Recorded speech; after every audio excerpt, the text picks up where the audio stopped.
Savory Thai curry dishes. Statement-making wristwatches. Also, natural skincare products. And pamper sessions for pets. Thursday night, Dolce Vita at 10 on Pearl. The selection of the chief executive by universal suffrage in 2017 will be a milestone in Hong Kong's constitutional development. According to Article 45 of the Basic Law, a broadly representative nominating committee will nominate candidates. Then all voters will elect the chief executive through one person, one vote. Finally, there is appointment by the Central People's Government. Following these steps, we can all elect our chief executive in 2017.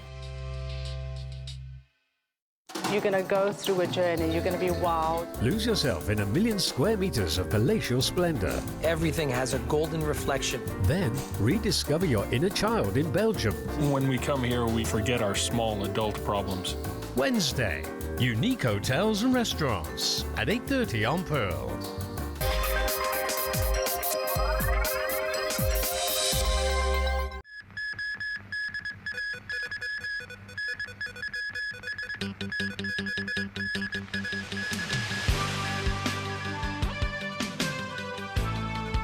Hong Kong's crime rate not this low since the 70s.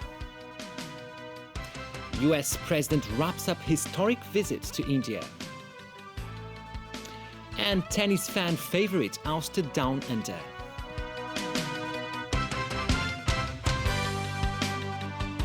Good evening. The city's crime rate dropped to a 41-year low in 2014.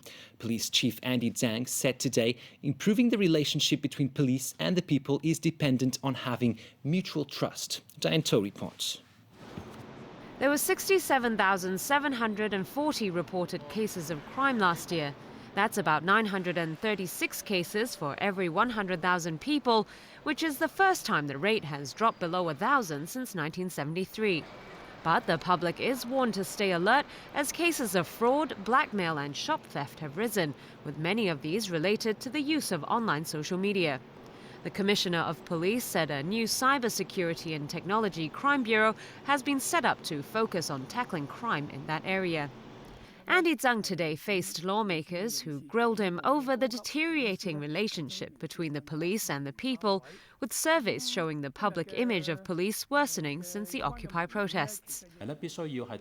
Perception is important, of course, but on the condition that the police believe that people can be law-abiding and the public believe that the police can act in strict accordance of the law. How come mutual trust is lost now? Well, mutual trust about trust between two parties.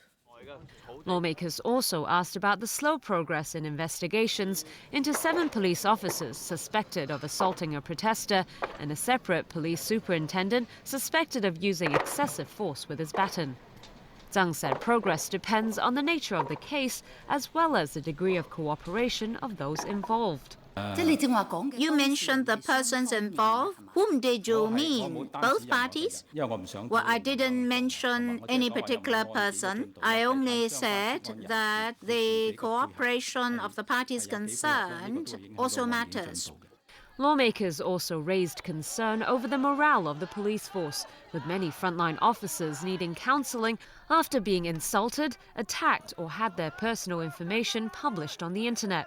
The police chief said training will be strengthened in related areas to help handle these situations in the future. Diane To, TVB News. The Office of the Ombudsman today criticised the Housing Department and the Housing Society, 2 local public housing agencies, for failing to take action against tenants occupying multiple subsidised units. It has called for more effective coordination between the 2 bodies to ensure public housing is fairly distributed. Owen Fung reports. With more than 260,000 people on the waiting list, the demand for public rental housing is high. Today, Ombudsman Connie Lau criticised the Housing Department and Housing Society for being too lenient when dealing with tenants occupying multiple subsidised units. In one case, an elderly tenant along with his son successfully applied for a second subsidised flat through the Families with Elderly Persons Priority Scheme. The 2, however, live separately in 2 flats, violating one of the scheme's regulations. But the housing department didn't take back the second flat.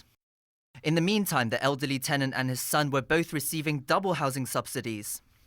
In another case, the housing authority granted a subsidized flat to a couple in 2005, even though the wife had already been given a housing society flat back in 1996. Although the housing department, the executive arm of the housing authority, found out about her due tenant status in 2006, it wasn't until last year that this was resolved. The Ombudsman criticized the two housing bodies for failing to communicate with one another effectively, while also pointing out that there are loopholes in the current vetting mechanism.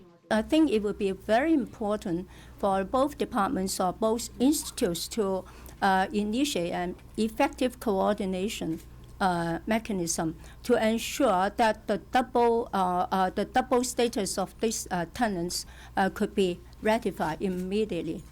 Lau admitted that it's unclear how many tenants are receiving double housing benefits. That's because the housing department only keeps records of the cases for 6 months after they've been resolved. In response, the housing department says those cases highlighted by the Ombudsman all involved complicated family issues. It therefore had to deal with the cases cautiously. Chunwan District Councillor Sum Lee Chan agrees that officers often face many difficulties when they try to resolve complicated cases. He suggests that staff from the two public housing agencies can seek assistance from the police and the Social Welfare Department. Owen Fung, TVB News. US President Barack Obama wrapped up his landmark visit to India today by pledging billions of dollars worth of investments and loans to the country. As Sonia Artero reports, he also nudged India to uphold equality across gender and religious lines. President Obama continued wooing India on his final day there by explaining why it's so important for America to support the country with another $4 billion worth of investments and loans. The fortunes of the United States and the fortunes of India are inextricably linked. We can grow and we can prosper together and establish a set of global norms in terms of how business is done. In addition to deepening defense ties, Obama agreed to deals with Prime Minister Narendra Modi to unlock billions of dollars in nuclear trade.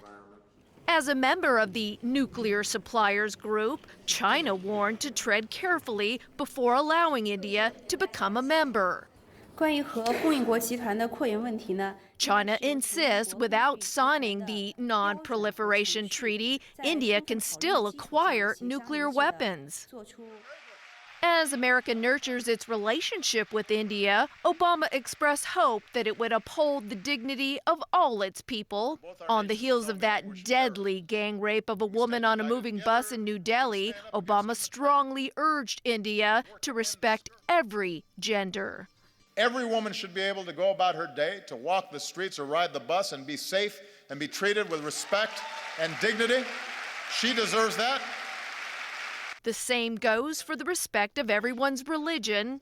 Every person has the right to practice their faith how they choose, or to practice no faith at all, and to do so free of persecution and fear and discrimination. Obama will arrive in Saudi Arabia later today to pay his respects following the death of King Abdullah. While there, he's flying in a delegation of Republican foreign policy veterans to Riyadh. They'll be tasked with handling an official U.S. response to the takeover of Yemen's government by Iran-backed rebels. Sonia Artero, TVB News. An online message purportedly from the Islamic State group says their captors, a Japanese hostage and Jordanian pilot, have less than 24 hours left to live. Japan's Minister of Foreign Affairs insists both countries are working together to secure their release. Japanese media say the pilot is believed to be included along with freelance journalist Kenji Goto in a possible swap deal. Goto was seized in late October in Syria, apparently while trying to rescue another Japanese hostage, 42-year-old Haruna Yukawa, who has apparently been killed by the militants. Meanwhile, Buddhist, Christian and Muslim worshippers gathered in Tokyo today to pray for Goto's safe return. Around 50 people took part in the special service outside the Prime Minister's office. Global markets were mostly calm today as investors appear to shrug off fears over the Greek elections, which swept the far-left Syriza party into power. But there are vast differences between the EU, which expects Athens to meet its debt obligations, and Syriza, which has vowed to renegotiate the terms of Greece's debt burden. Here's Tony Sabine. Dressed in his usual smart, casual attire, Alexis Tsipras walked into the official residence of the Greek Prime Minister like a man on a mission. The leader of the far-left Syriza party broke with tradition by taking a secular oath rather than participating in the usual Greek Orthodox religious ceremony. Later, he laid a wreath at the site of the 1944 execution of 200 Greek communists by Nazi troops. Tsipras has promised a government which will face down the international lenders and end nearly 5 years of austerity. The tough budget cuts and tax raises were put in place in return for a massive bailout in 2010, orchestrated by the IMF, the EU and the European Central Bank.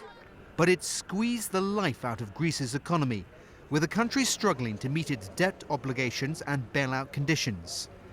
Syriza's victory over the weekend has reignited fears of more financial turmoil in the Eurozone.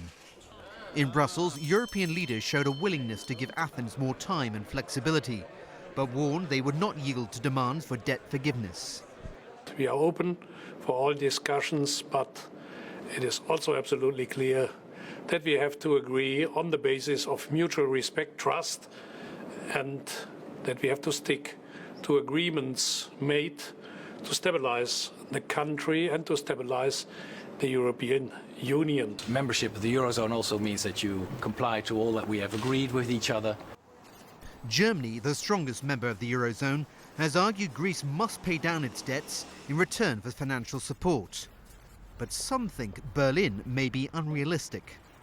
Germany obviously talks about the need for adjustment, but they feel that's a one-way street. It's only the periphery that needs to adjust. It's not them. You know, if this really is a union, they need to meet in the middle, find a common policy, and then stick with it. At the moment, we're a million miles from that. A compromise will be needed soon, with the current programme of loans to Greece due to expire at the end of February. Tony Sabine, TVB News. A 2014 study by the University Grants Committee revealed that nearly half of research submissions by local universities attained a standard of international excellence or above. The UGC says the results put Hong Kong University's research output on the same level as institutions in Britain. The University Grants Committee describes its 2014 Research Assessment Exercise, or RAE, as much more ambitious than its 2006 predecessor. That's because instead of simply assessing whether local higher education institutions are active or inactive in terms of academic research, this report has a 4-star rating system for the quality of the research that universities produce. Between October 2007 and September 2013, about 16,500 submissions by some 4,400 eligible academic staff were assessed. A 307-member panel, composed mostly of non-local scholars, formed the assessment team. The conclusion: 12% of research conducted locally received a 4-star rating, indicating that it's of world-leading standard. 34% achieved 3 stars, or a level of international excellence, and the remaining output overwhelmingly received international standing or regional standing levels. The UK 2008 exercise, they actually obtained a result of 17% of 4-star and 37% of 3 stars. Whereas we obtained 12% of 4-star and 34% of 3-star. So as you can see, we are very much in the same league as the United Kingdom in terms of the research performance. The RAE report rates the performance of different research units in Hong Kong's universities. But there was some controversy when it emerged that the prestigious Faculty of Law at the University of Hong Kong ranked below in comparison to its Chinese university counterpart. Some reports suggested the political activism of some of HKU's law faculty was to blame for the alleged shortcomings in its research performance. One should not read too much into how different people will use the results for their own sort of understanding or purposes. The committee also stressed the report is meant to provide guidance